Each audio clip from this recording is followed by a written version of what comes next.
broadcast network, AFTERBUZZ TV. Over 20 million weekly downloads in over 150 countries, and your #1 source for after-show entertainment.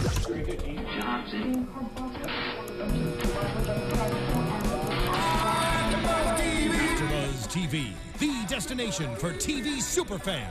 Producing after-shows for over 300 of your favorite TV shows. Interviewing celebrities and showrunners. And bringing you behind-the-scenes exclusives. All thanks to E! Entertainment's Maria Menounos, producer Kevin Undergaro, and internet leader Akamai.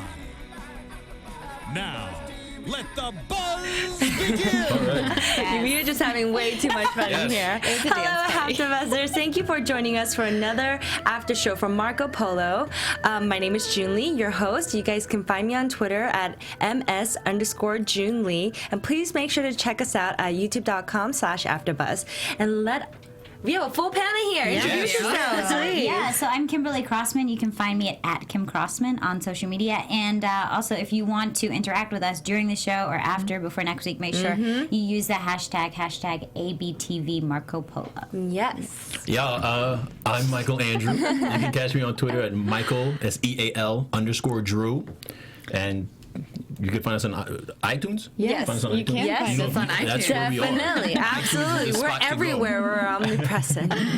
And I'm Katie Wilbert, and you can find me on Twitter at Katie Wilbert. And we're also on SoundCloud. Yes. We are? We are. We are everywhere. Yes. So, yes, please tweet at us, and we'd love to hear from you guys. So, what did you guys think about this episode? Hashashin, episode number 5. I'm so glad you Hashashin. Yeah, if we whisper it. Okay, I don't want to say it. Hashashin. I enjoyed it. I thought this was, I mean, I don't want to sound like I'm beating a dead horse, but every episode I always say is really good. But this one is, I really enjoyed it. I know, they make it better and better every single time, right? I thought I wrote it on my notes, amazing opening sequence. Yeah. I thought the opening sequence to when they were doing the talking, when he was talking with the gang, with Khan. With the Khan, and then they showed them simultaneously breaking in. Right. With 100 Eyes. Yeah.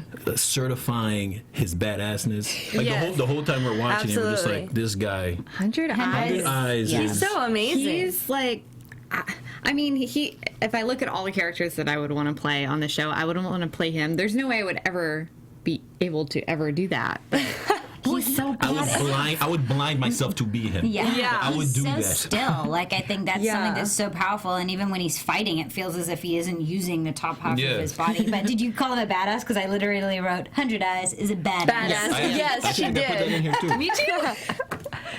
Okay. Me for I don't want to be left out. It's like the moments when he's just walking and he doesn't hear anything, but it's just the fact that he understands the horses. Right. And he sees them moving and he knows everything that's going on. Yeah, he's just so in tune with what's going on because he can't rely on his eyesight, so he can rely on like the more subtle, feelings and the hearing. He's Daredevil. He's Kung Fu Daredevil. He is Kung Fu. He's Marco Polo Daredevil. He is Kung Fu Daredevil. You're exactly right. Way better. He's just so cool. Than Daredevil. Yeah, but I love like seeing the palace and seeing the dogs and seeing the horses and seeing the guards. I don't think there's a lot of scenes like that where we kind of see the kind of environment that they're in, and it's so beautiful. The set design is just amazing. And it was so unexpected. It was so unexpected. Like I didn't think the intro to that I didn't think it would start off like an immediate assassination attempt. And that was I called that. I called that last week. I know you felt it. You're like 100 Eyes, Michael. You're like 100 Eyes, but you have eyesight. I know. So you're like even 100 more. eyes to us. You're 100 Eyes plus. I know. Like I can see, and I feel. You still feel it. He's on top of it. Got it. But that was a really good opening scene. Yeah. So we see Biamba in the opening sequence, and this episode we definitely got to explore Biamba's kind of past and how he fits into this whole world, which I thought was really interesting. I love him. I love him too. By the end of it, I think, I want to know more about him, but I also feel like I'm his friend. Yeah, like I want to be a friend. Yeah, he's my homie. Yeah, he's just a homie kind of guy. He's the homie. Like he wanted to let Marco go. I like that. I like my favorite bit of him in the episode is when he leans in with the blade against the guy's leg, and he's like, "I haven't leaned in yet." But and he's staunch. There's like he's also a comedic relief. I feel in this episode. Totally. Like, he'll soften. No, I won't. Yeah. Like, and then he is this big softy. Yeah, like, I won't let you into my heart. But you've entered all of our hearts. Yeah. You've entered all of our hearts. Oh, June. That's beautiful. Like you've entered my heart. Yeah. Thank you. Well, he has. Like, and it was very sweet, and it's really interesting because he's so in the Khan's court, I guess the royal consort isn't as well received as Mei Lin was in the Song dynasty. And I thought that was really interesting. So, like, it's just a little different, but he obviously feels like an outsider. Like, I really like the way he said, they'll let you die. They'll be okay with, they'll be cool with you dying for them. Yeah. Spilling blood on the battlefield, but they don't really want you in court. They don't really want me there. Yeah. So it's kind of sad. Yama said that? Yama said that, yeah. And then, Marco and him were talking, and he was saying, like, I separate the man and the Khan, which I thought was incredibly wise, and, like, it's true. Like, everybody has daddy issues on this show. Everybody has daddy issues. And they all love Marco. Like, I feel you. My daddy didn't love me either. Like, my daddy don't love me. Let's play basketball. You know what I mean? Yeah. That's it. Let's just get high on opium together. I know, that's crazy. Well, wasn't there even a line that says fathers are destined to disappoint sons, and sons are destined to disappoint? That felt like, they literally said Everyone it. They literally this is the theme of the show. It really is. And oh my gosh, I mean, like, this comes towards the end of the episode, but like, when they reveal that Marco is the one who's holding the stick that brands his father and his uncle, like, oh my gosh. And I remember when he was doing it to his uncle, in my head I wrote that down too. I was like, he likes that part. He's secretly enjoying that part, doing it to his uncle. Right. I have a question. What was I don't know, what was the symbol that they get branded on them? Do you know what that was? That symbol, so all of the thieves kind of get branded so that people know, like, oh, this person is a thief. Yeah. And, like, at the very beginning, I don't know if it was, like, episode 1 or 2. I think it was episode 2 because Sangha was the tax collector that, we loved and lost. That episode. Yes. Sangha. Yeah, Sangha moment. Yes. So he was telling Marco that, like, the thieves get branded, their daughters have to whore, their sons have to beg, like, so, like, it was, I think it was that, right? What do you guys think? Yeah, I just didn't know if it was just the branding or that particular design meant I think it's the particular design. Yeah, because then they can't trade Sangha anymore. No one's going to trust them. So I think it's, for some people, a punishment worse than death because it basically resigns you to nothingness. Yeah, you can't do anything if people don't trust you. Right, and they're banished. They're never going to be able to come back into the land. So, like, Marco is, like, literally kind of cutting the cord a little bit. I thought it was interesting too because when he was talking to the old man, he said "my Khan," and I don't know if he'd said that at any other point. And they mentioned that to be there with the old man, you had to know yourself to not be lost in darkness, to be able to come through to the light. And I thought, like, is this a moment of Marco finding himself because he says it out loud, and then he basically banishes his father, and like in that way, is he? Yeah, did he make a choice? I was excited because I was like, I think so. Well absolutely, Katie. I mean, like, he goes back. I mean, like, at the end, after he brands his father and his uncle, like, you see him walking towards the Khan. The Khan is there. Up the stairs. And I definitely felt that, and I think that's a great insight. I definitely feel like that was kind of like a foreshadowing, and it really stood out to me too, like how he was like, my Khan. My Khan. I was like, wow, you're really one of the gang now. Yeah, it's like that subtext of the final scene was like, Khan, he's my daddy. Yeah. You know what I mean? It did feel like that. He made a choice. Totally. Definitely. Yeah. Well, let's talk about Ahmed and Yusuf and Jingham. Okay. There's a lot of drama and power, and what are your thoughts? Like, what did you guys think? I think, let me just start with Yusuf. I think Yusuf, he's so interesting to me because for someone he's like the head of the war council, right? Yes. He's a minister of war, right? Okay. So for someone who's the minister of war And to me, he's the one guy who's so anti-war. I always find that interesting. Like you see Ahmed, who like loves, who's the money guy, and he's completely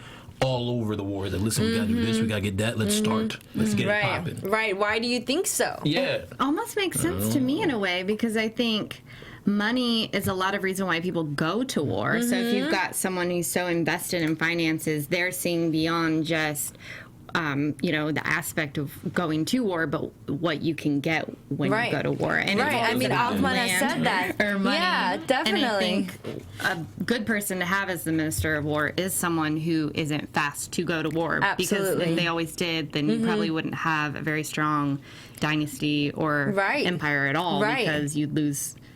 It would be futile every time you'd go to war. It wouldn't mean anything. Profitable. It's just continuously. Yeah. It's only profitable if you're doing well. Yeah. Right. Yeah. Or I mean, up to a certain point. But I mean, when the Khan. So I want to talk about the acupuncture needle that was like shot into the Khan's neck.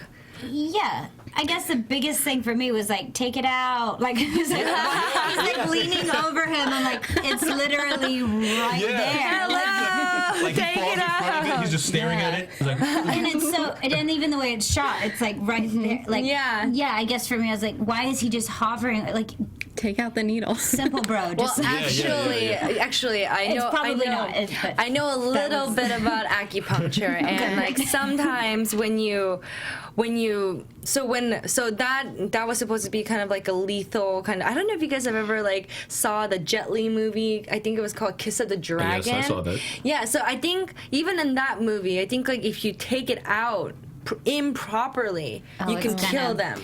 Because I guess my biggest note was that it's full of the yellow scorpion venom. Yeah. Yeah. Okay, so I guess Yeah, I know, but I hear you. I was kind of like, just visually, it was almost comedic. I think that they should have panned away from it, so it wasn't so obvious.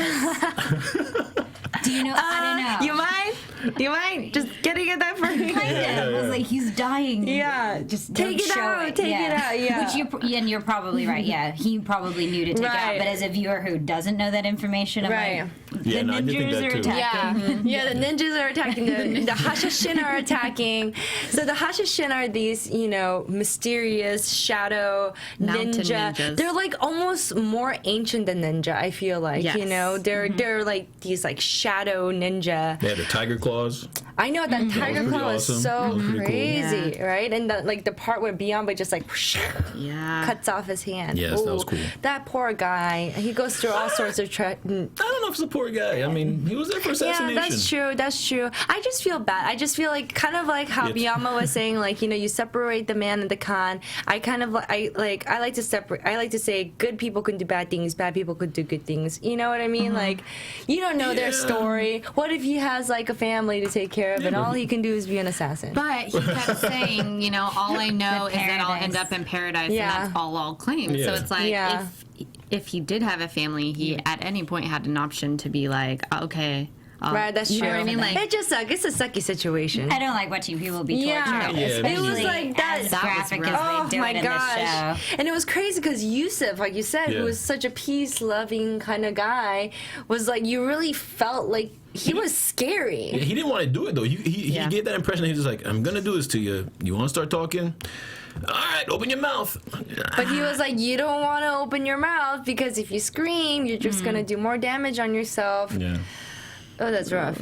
The torture is graphic, and I think they really heighten it with the sound effects and stuff like that in this show. You know what's crazy? I thought last episode's foot breaking of Denise, I thought that was worse than this, to be honest with you. Oh, yeah, the foot breaking was worse than this. Yeah. I think the foot breaking is one of the worst things I've ever seen. It's a child, too. I think that's what it is. And it's not, again, like, it's not gory, but it was done with such precision and like stillness and calmness on his part, and her screaming. Like that combination is so much worse to me. And like if it's a man who is there to assassinate, there's a part of you that understands why it's happening. Like you still don't approve of it, but someone basically innocent torturing child. a little kid. Exactly. It's Doesn't crazy. sit well. Right.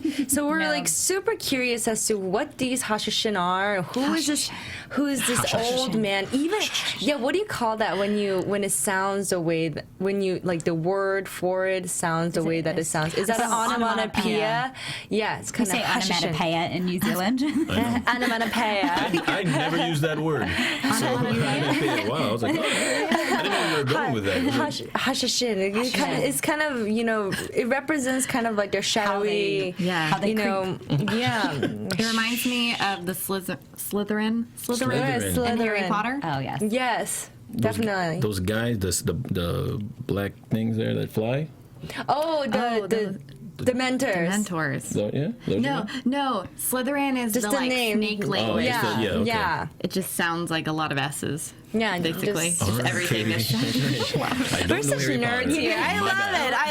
it. I love it. Okay, so Hundred Eyes tries to warn Marco before he approaches Jingham because he's still has his father on his mind, and he's like, please don't kill my dad. I'm going to try to make this right, but in the meantime, please don't kill my dad. And we see Jingham, visit Marco Polo's dad in the jail cell. That scene was so interesting. What did you guys think about that? So what happened? Are you on board with the prince? Or this is my first show here. What is your kind of thoughts? Just because I feel like I have a strong opinion. But All right. No, tell us I your wanna hear opinion. Well, I have two very strong opinions about Ahmed and the prince. Let him drop it. I don't at all trust Ahmed. I'm pretty sure that he's the snake in the garden. Okay. That's my feeling. And I'm like, why I don't so? Why trust so? you. I think he feels a little Lady Macbethy. He always turns up to like drop little bits of information to manipulate situations. Right. And even in this episode. And in the episode, yeah. there's something about it's closer to home, and straight away, Marco knows who it is. Because, we even bounce back and forth with that line. I can't remember what it is. And then at the end, he's like, should I tell these guys? And they're like, don't tell anyone. Just go deal with him. So, Right. I don't know. There's something about him. I feel like the prince is so vulnerable. I actually feel really sorry for him. Like, I know he's set up to be kind of this villain, but I feel like such he's a just some puppy kid dog. who wants approval. And like, You think he's set up Marco's so pretty and like, doing everything right, and his dad is. And Oh my gosh, that's so funny. The Khan's like, I love Marco, and this poor kid's like, I don't know what to do. It's always Marsha. That's how it feels. So I don't know where you guys sit with it. Like, my I gosh, feel like yeah. he's a bit of a dick, but at the same time, I kind of understand he's trying his best. And I feel like he's like a bully, like he's hurt, and he's trying and he's failing, and I feel like when he was talking to Ahmed, he was like looking at him and he was talking to Ahmed because Ahmed was like, brother, this is our chance to like get the war going, the Song dynasty, people like kill their ambassadors, like Jashida was like definitely gonna start something, and like Jingham is like, I don't know, the army won't listen to me, and like Ahmed is like insecure. He's really insecure. confident. But then like Ahmed is like, no, you can do this, and like Jingham is like, I just wish my father talked to me the way you talked to me just once. And there was like this I know there was like that shot of him like with his like puppy dog face, and I was just like, No, his daddy poor spoke to me kid. like Yeah, he literally said that. I think in this episode, Jingham, he actually he kind of grows balls in this episode. Yeah. He does a lot of things where you're just like, hey, all right. And he kind of shocked me when he went in there against Marco's father, and he showed a side to him that we didn't know he was that compassionate towards Marco. I know, That was right? interesting. That was it. He was like, hey. He just wants a father, and I think he was kind of being empathetic because of his situation. Yeah, it's like he was talking to his own dad almost. Yeah. Like, Totally. He said, you think he wants or needs a legacy? That's not what he needs. Yeah. And I was like, is that what Marco doesn't need? Or is that Is that what you you don't need? need? Is there a little projection happening there? Yeah. So I thought that was interesting. I think that was really interesting between Jingham and them. Yeah, definitely. Absolutely. Yeah. So I also thought it was a kind of weird moment that made me a bit uncomfortable when he sits in the throne. yes. I was like, ooh. I understand you're trying to work towards something, but I feel like that's a dangerous place to sit. I imagine he wouldn't be allowed to, and kind of that power trip, like, ooh, if he is in that chair prematurely. Right. Do you guys use the impression shit could hit the fan? Yeah, I thought it was a little. I feel like that. I thought it was big and switchy. I thought that was just the writers like, hey, maybe he was behind the whole thing, type of deal. I thought that's what I took it as. Well, that's why I'm not so sure about Ahmed as far as him being the one who's the snake in the garden, because I think they're putting a lot of pointers towards him, but I feel like it's always the person you least suspect. Speaking on that note, actually, so right after that whole we have a snake in our kitchen scene. In our garden. We've gone with garden. One of us said garden. Either way, there's a snake there. It's going to be uncomfortable. Somewhere. You leave it to the Asian girl to mess up. If I'm cooking, I see a snake, I'm going to be upset. So either way, I hear you. Oh my God. That was so embarrassing. Okay, yes. We have a snake in the garden. Kitchen just sounded right to me. I don't know. You know what? Does it work? It doesn't work. Okay, all right, whatever. The next scene was Yusuf and Ahmed. So I wonder if the writers are kind of like, it's one of these guys, and like you said, maybe it's the one. So like Yusuf is like the one that we would never think of. Mm-hmm. And Ahmed is the one that everybody thinks it is. The quiet ones you got to look out for. Exactly. So, who knows? I don't know. I'm just throwing that out there. I just wanted to point that out. Here's why it might be Ahmed. Now, I'm not. He's not my choice. Mm-hmm. I have a secret choice, but Ahmed. I'm like Captain Obvious. I'm going with the obvious choice that they want you to think. I'll represent that group. It's okay. It's okay. You might be right. I gotta say, I know what happens, right? Oh. Yeah, you know. None of you guys know what's gonna happen. So I like playing devil's advocate. This is so much fun.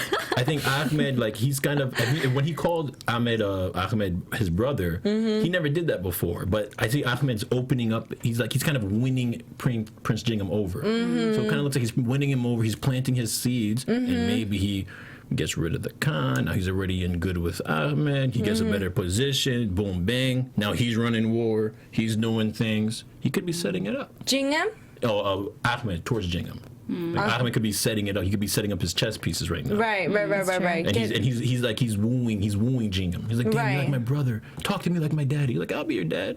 Yeah. I love you. Well, because he manipulated the mom in the episode before, too. Right. So that's why I'm leaning towards him, because it feels very calculated. It is but then kind of very Shakespearean, obvious. like Lady Macbeth, Iago, someone who's whispering in your ear, like, oh, you didn't see them together last night? That's so weird. It's probably nothing, but then that person's like, what do you mean? Are they cheating on me? I feel like that's a little bit. Well, he did it about Marco with him at the beginning of the episode. He's like, I don't know, maybe it's grief. As he say, maybe it's grief that's making me point the finger towards him. Exactly. And then I know. So dramatically. He's just like. Wait, what? Yeah. I know. He's just so he's really pointing the finger at everybody and everywhere. He in that conversation with Yusuf, he's like, we're not one of them. We're not Mongolians. We're their servants, dude. So get with it. Right after he had this brother lovey talk with Jingham. That's true. He's kind of doing what they do on Survivor, where they make fake alliances and turn everybody against you. That's a good analogy. You kind of vote everyone off the island. Yeah, seriously. You can trust me. Win over those totems. Exactly. Let's go. Exactly. Yeah. So I thought it was really interesting when Marco is leaving to go find the old man and the Hashishin. And the Blue Princess hears about this and she comes. The Blue Princess. I know. How do you feel about the Blue? She is so fine. She is so gorgeous. She is fine. She is so pretty. I didn't know how fine she was till this episode. This episode, when she was just sitting, was it a bath? Like a bath. Her little toes were in the bath, and Michael perked up like, oh, that's a fine lady. Yeah, it's like you hear me say out loud, damn, she's fine. But we all feel insecure. It was the bathing. It was the bathing. But she wasn't naked. She was fully clothed. I know. Which is nice, because I feel like I've seen enough titties on the show. And we definitely get to see more of those later on in the orgy. Kaleidoscope boobs. I know. Yes, I wrote kaleidoscope sex orgy. Yeah, like it definitely was perfect. kaleidoscopic. I know, like that whole like that one part where like he's about to like the girl is riding Marco like right and before. it's confusing. Yeah, like I know his super confused face. What's going on? She's like riding him on like a sea. It's like a sea of Marco I thought it on was Marco. like water. Marco. I know. I totally thought like was he like submersed in water? Like I had no idea what was I going on. didn't know what body parts were what body parts when they were coming out of the vortex of I the know, cortex. yeah. Kaleidoscope thing. Seriously. But I mean, like that scene with him and Coca Chin was just so. She looks so beautiful there. She makes me want to wear blue. I never wear blue, but she You should wear blue for this entire show. I know. Okay. You're our blue princess. Oh. Thank you. I'm gonna get my hair done. I'm gonna get my hair done. You're the only one who didn't. We should all dress Michael. up. We should all just dress up as. I'll be 100 Eyes. Oh, good call. Okay, yeah, shave you'll my be head like a 100 Eyes. Mongolian. I'm gonna do Then who? everything. So are you gonna be I'll be, which I'll be Mongolian though? Which I'll Mongolian? just You do have the to be. hair and you choose. I'll shave here. I'll get some extensions on my side. Perfect. Okay, That's a so great like, thing. oh, what about Biamba? That sounds very Biamba-ish. That's Biamba-ish. Yeah, and I could see Biamba in you. Yeah. And I have a blade Yes. here. I want to be Kimberly? Maylin, but You want to be Maylin? Perfect. Or yeah, totally. Like I was I thinking look like nothing like or her, like but I'm Chabi. a great actor. Yes. No, you can totally rock it. We're in a new era. Great. We're open. Anyways, sidetrack. Yes. And so Marco meets the old man, Yes. and like the old man kind of wants to recruit Marco into his crew. Yeah, he's like. Everybody loves one of Marco. I know, it's crazy, right? Everybody loves Everyone loves Marco. Marco. It just He's the chosen Everybody one. loves Marco. He's the Doesn't he? chosen That's one. what this show should be called. If they did a sitcom, it would be called Everyone Loves Marco. would Marco's be. Raymond, and Yeah. Jingham's his older brother. What's his name? Who's those? Jingham is really handsome though. And I don't think he's a like dick. a pretty face. I actually think he has a good heart. I mean, I think we've seen that multiple times. Like, like when he beats up Marco's dad, and And you're like, yeah, do that. And you're doing it for yeah, Marco. exactly. And also like when Marco is sick. So there's like he they're does almost like come. brothers, like they're actually like He's brothers. just the shitty brother who's Yeah. really jealous. yeah, Right. Yeah. I get that He's though. all not a got bad those. guy. I get He's that. just like Marsha. Yeah. I have a question, and I don't know if now's an appropriate time to Of course, ask it. always. Do it. I didn't for 1 second throughout this whole episode ever think that Mako would run away. And I Yeah. felt kind Yeah. of bummed about that. I kind of thought that they could have played it better as an audience to go, oh, he may actually go. Because there That's were, true. like, she comes and she's like, you should run, it's an opportunity. And then when he's like, hey, you can go, bro. Yeah. I don't know, like, I felt like it was a point that was made, but Hey, in bro, my... you can break out. Yeah, you in- did in never my, feel like I didn't, you would. like, not in my mind once was I like, hey, he could actually go. And I feel Right. like if they had heightened that, it may have... Maybe if Marco's something. dad wasn't there. Yeah. Maybe if Marco's dad wasn't there. But when he was looking up at the stars, because remember Yeah. how his dad was like, if you ever find yourself needing to go home, just, look to the stars. And what was it? The three sisters. The three sisters, right? And I didn't even think about that. They'll tell you, they'll guide you to go home. So yeah. to me, at that moment, it was like, maybe he's entertaining the thought, But he has, like, it can be like it's become his home. I felt like it was I found my home, but it's not Italy moment. Oh, 'Cause, right. Yeah, that could finding be true. yourself kind of moment. I guess that's how I felt. I just felt like even maybe if there was more struggle when the Blue Princess is like, go, like, wouldn't that hurt you if the Yeah. love of your life is like, just, it's cool, you can go. Like, I don't know. I just felt like there were Totally. opportunities Totally. maybe in his acting performance or something. There Right. could have been a bit more of a struggle. So Yeah. when he does make the decision, you're like, oh, More that's cool, heightened. rather than we already know he's going to go straight back there. Yeah. I see. I don't know. Question. That was just an Quick idea. question about the Blue Right. Princess. How did the Blue Princess know? Of course. I know. Why is she so fine, guys? No. She did Pilates? Did you see her legs? Yoga. Did you Tai get it all Chi. from Tai your Chi. mama? They shaved out back then? That's crazy. You notice that? When the Blue Princess, Oh how my did she gosh. know that he was going to have an opportunity to run? Like, how did she I think know? it's The guy Zabbing. comes in and says it. Like, he's going to go to the mountain. Yeah. And so she kind of perks up like, oh no, Marco. But then I She think, did Oh perk no, I think that she's was so good. just channeling the Blue Princess. right now. Yes, Watch you out, are. you're very get close excited, to Michael. Marco. Yeah. Maybe you should see Marco Marco. You came. You showed up. All right. Run, Michael, run. That's hilarious. Where were we? We got sidetracked with the Blue Princess, but I really loved how like the little details of the culture that we saw in this episode, the acupuncture, assassin, needle, and we saw the cupping.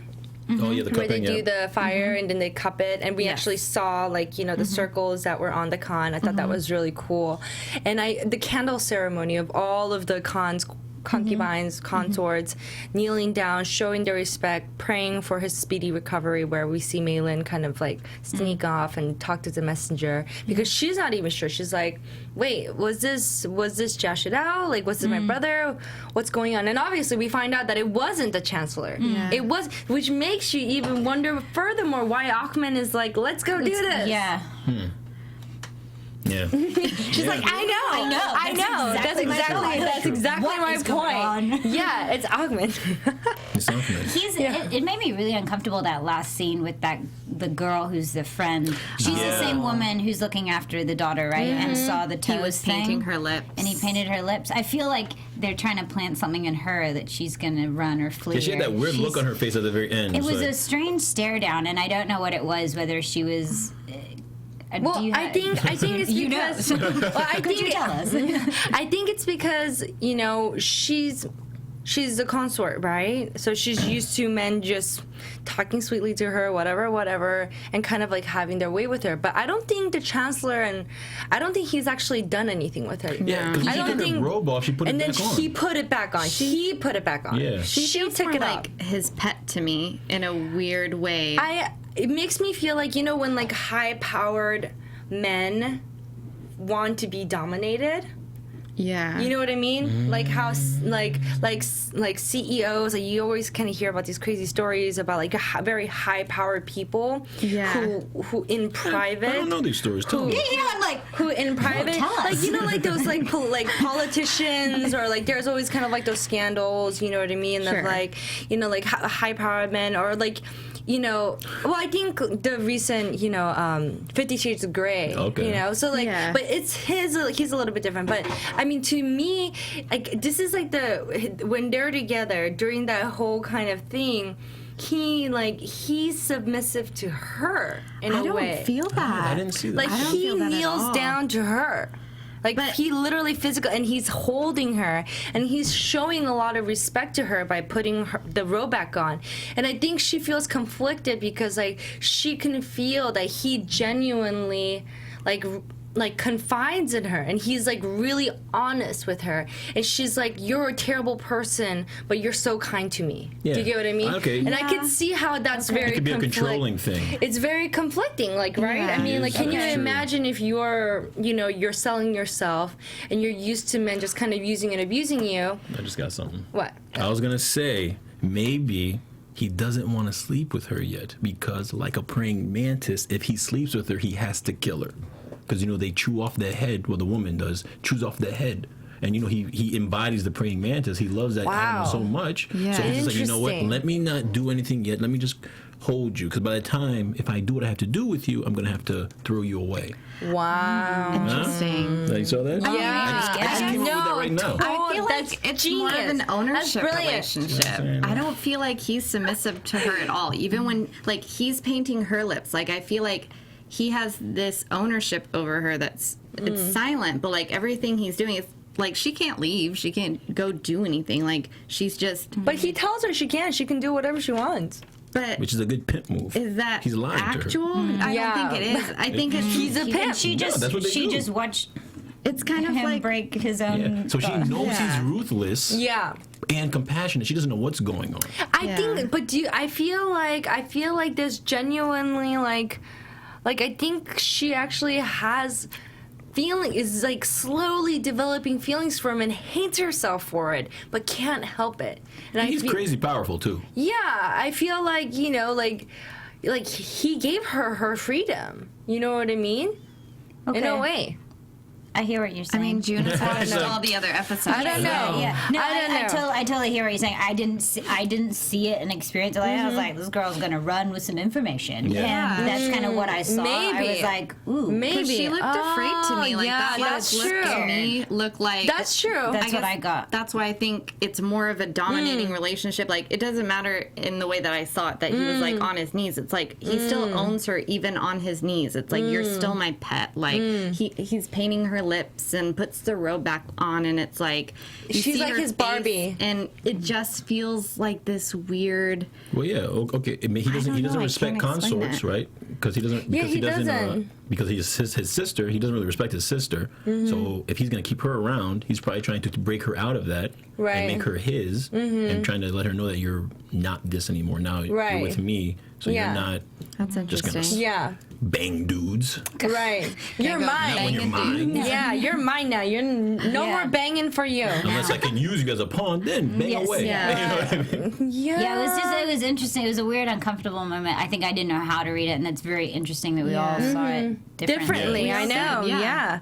That's the beauty of these discussions. He's very icky. He's very icky. He's very icky. And Like, even she's very lovely. when he held her, it was very I know. icky. It was very icky. I know. She looked uncomfortable too. She looked uncomfortable. So, I think it was you who mentioned it. I'm not sure, but somebody mentioned when Chabi is trying to keep like this strong face for Jingham, right? Because Jingham is like, aren't you freaking out a little bit? Like, where, like, he goes to his dad. He's like, where are you? Like, oh, that was so sad. And then Chabi's like trying to keep it together. Yeah. She's trying to act like she has her cool. And then as soon as Jingham leaves, she kind of breaks down. Yeah, I said It was a sad I moment. asked if it was her first vulnerable Yes. moment, Yeah, it was. and I think it was. I think it was. Yeah, both empresses they don't show any tough. emotion. They're strong. Right. The other empress in the Song Dynasty, right? When she she didn't move. That girl did not move. She knows because she knows She knows that she's losing the battle here. Yeah. Yeah. That was terrible. And the poor like little baby emperor's no idea. He's like playing with his little toy. Yeah. Oh, is that a dead person? I don't know. A basket What of does that dead people. mean? Like, okay, should I them not with the touch rest. him? Like, okay, I don't know. They kind of smell like I don't know. Okay, I'm being totally inappropriate right now. But the empress is just like, and Chabi shows vulnerability. yeah. These very- women, I think they're getting to a point of like, what can I do? Right. Both of them, like, right. And Mei Lin showing refusing to leave to stay just for her daughter. Yeah. I thought that was a really good scene when she refused. She was like, I'm staying because if I leave, she really showed her determination and why she's really there. She's really afraid for her daughter. Exactly. And I didn't get that before. I thought she was just doing her job, but she's really like, if I leave, they're gonna my daughter's dead. He's going to kill my daughter. Yeah. He's a monster. Yeah, she does not trust She knows her Xiao brother. Shida.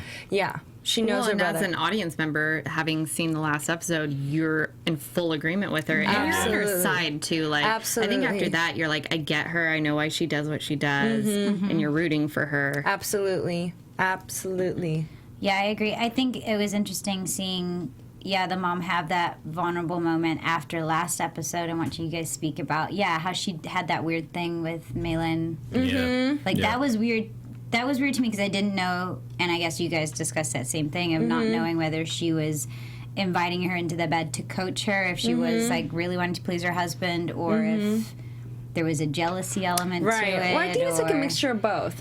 Yeah. I think Chabi genuinely loves Kublai. Because I guess that's what I saw this episode, whereas maybe the episode before, I was like, I don't know if you do or you hate him. Oh, no, I definitely No, I think, think so. I think the love between them is actually kind of special and sweet and genuine. Okay. Yeah, absolutely. What do you guys think? I think so. I think that's why it was so hard for her when Malin came in, because she immediately knew. She saw her and was like, nope, I don't want you in my husband's court because you're beautiful and you're good at this. Yes, And, she is. I think it's one thing when you have a bunch of women who are on her, staff. Yeah. on staff, but then Right. she walks in and she was like, no. And the fact that she found her way in there, that must have made her even more like, wait Absolutely, a second. way more uncomfortable, right? Right. So Marco returns with the map. Yes. And now Kublai. Kimberly, what do you think of the map? Yes, what do you think know, of my the initial map? thing, I had to laugh. I thought that the drawing on the map was kind of comical. Yeah, I was like, It's like a house, like. yeah. Well, back in those days, they didn't have pens. And I know, and I know that, And so there was scratching. Did you guys? I saw the scratch. I think my initial thing was like. Yeah, I didn't get it. I didn't know what that was. I was like, is that is that a signature? Yeah, I didn't know what that was either. That's hilarious. Well, the fact that it was so generic, and he's like, "Oh God, like I know this place." Like I think that to me was the funny. It was the. It was the. No, it was. I know this house. It looks like every other house in this. It wasn't a house. It was the inside of the Khan's court. Sure. But it did feel a little like someone drew out a stick figure, turned it, and then he was like, "My father, Daddy." So I understand. It wasn't. Oh wait, it was Marco's dad? No. But that it had that feeling of like, were someone to just show you a blank stick figure, like you get so much information. Too much into it, like, oh, it's me, but it's not. It's a very generic stick figure. So it was described as he said it was my father's private quarters, and you recognize the scratchings. Yes, they're of someone who has passed on. I know. What does that mean? And the fact that you don't know what that means is confusing. Wait, would that have been Genghis? Genghis? Thank you. I say it white girl way. Thank you. Genghis? Gang. I love how we could just We be are so, the most qualified people so to racially be open presenting here. this It's hilarious. I love it. We're not politically correct. At least we don't pretend to be. Well, you We guys own got it. my back. So when you We white totally girl pronunciate I totally something got your back, terribly. girl. Yeah, I said snake in the kitchen. Come on. You guys had my back on that. I think it's a little worse. I was born here and raised here. I have no excuse. So the snake in the kitchen. All right. Yeah. Yeah. Okay, so the drawing was comical. The scratching to them looked really like, whoa, like a piece of art. And you guys was like... What was the thing he said at the very end? You said about passing on? Yeah. He said, "Do you recognize the scratchings?" And he said, "Maybe they're from someone who passed on." But then when he's with the Khan, the Khan's like, "You know who this is? Maybe it's someone closer than we thought, or something like that." So it seems like the Khan and Marco know exactly whom that might be. it was. At first, my first indication was that he was talking about his friend from episode 1, who was trampled to death by the horses. Sangha. Yeah. Sangha? Okay. Good old Sangha. I believe. It could have been. That's the only person I think he knows that's dead. Yeah. So it could be Sangha. And he was already a thief, so he could be thinking that it's him. But I have a theory. What's your So theory? I think he knows who it is, and he just wants to make sure he has an idea who it is. And Marco? And he said that just to kind of throw them off. The person's not dead. He just said that to indicate that the person might be dead, but he doesn't. But he doesn't think the person's dead. He was just saying that just to throw them off. I thought it That's might. my indication. It wouldn't have been the. Because it might be Arik, Kublai's brother. That's what I said to Katie. I was like, "Oh, is it as in they had prepared something, and it's like, oh, it's markings of someone who passed on? Do we tell them no?" But It could be Arik. I don't know. Yeah, I don't know. Well, what do you guys? Do you guys have any predictions? All right. Should I? Okay. Scared me, that one. Your AFTERBUZZ TV. Why are we doing this? We're getting in the woo zone, the psychic zone. Yes, channel your. Should we predict who we think the assassin is? Yeah. Okay. Yeah. Who's behind it?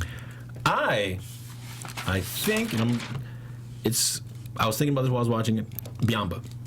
Wow. And that's why he says the person passed on, because he was in front of Biamba and he wanted to lead Biamba on. Oh. And that's why I think he wants to stay a little longer. And I think Biamba, that's why Biamba tried to let him leave, because he knows Marco is the one person who can find him out. That's insane. And that's why he tried to kill the killer. Before, because it's kind of crazy that Marco is a person who stopped him to kill, who had to remind him, like, hey, we have to question him. Oh, right. Like, Biamba should know that. Biamba was going to kill the last assassin, and Marco stopped him, and 100 Eyes was there, so he had to listen. Absolutely. Bam. Bam. Whoa. 100 eyes. How do you follow 2 that? ears. 100 eyes. 2 One ears. brain. Eyes, one brain. One heart. One All heart. in- Ninja's still acting. You sound like a Phil Collins song. One heart. What do you think?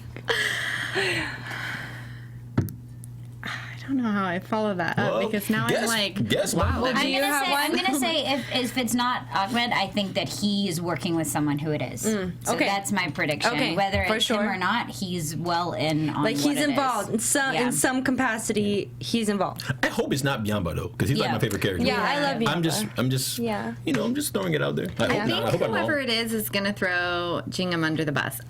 I feel so bad for him, but every time I think about predictions for him, I'm like, someone's gonna screw him over. Yeah. Someone's gonna set him up to make a bad decision, and then his father's gonna hate him, and then he's gonna accidentally walk into battle and die or something. Like I just Right. feel like And his- poor thing. No matter what he does, I'm just like the stars are aligned and crossed for you to Yeah. end up in Yeah. a bad place. In a and how bad place. I thought he was gonna die last Yeah. episode. Right? I was shocked. Yeah. I'm shocked he's alive. Yeah. But then we saw that lovely shot of him and Kublai kind of like walking out together, and Chavi was looking at that, and I thought that was so sweet. But I also wanted to mention one more thing. When Yusuf was talking to Ahmad, he said, "Ego brings down empires." Yeah. Best line of the day. I thought that was super deep, and that's where we're gonna end. That was I a like good That's one. where we're going to Ego end. ruins everything. Ego ruins everything. So yes, That's please our tagline. Hi. Ego. Hashtag ego ruins everything. Please share with us where we can follow you. Yes, you can follow me at Kim Crossman. Okay, on Yes, Twitter, on Instagram, Instagram. Yep.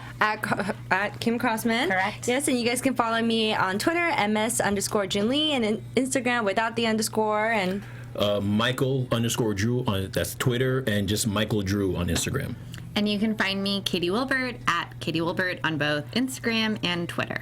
yes, and please give us your comments, ask And us your your questions, predictions, and your maybe. predictions. Yeah. Absolutely. Who is the assassin? Who is the assassin? Yes, who in Yes. Hashashin? Yes, but don't Who spoil is the it. assassin? Don't. If you actually know, Yeah. don't spoil it for us, for anybody. Yeah, no spoilers. Yeah, no spoilers. That's the thing, man. There's so much binge watching. Just no spoilers. Yeah, Just yeah. go episode by episode. No spoilers. Absolutely. Yeah, don't cheat. All right, thanks for joining us, you guys. Bye. Bye, guys. From executive producers Maria Menounos, Kevin Undergaro, Phil Svitek, and the entire AfterBuzz TV staff, we would like to thank you for listening to the AfterBuzz TV network.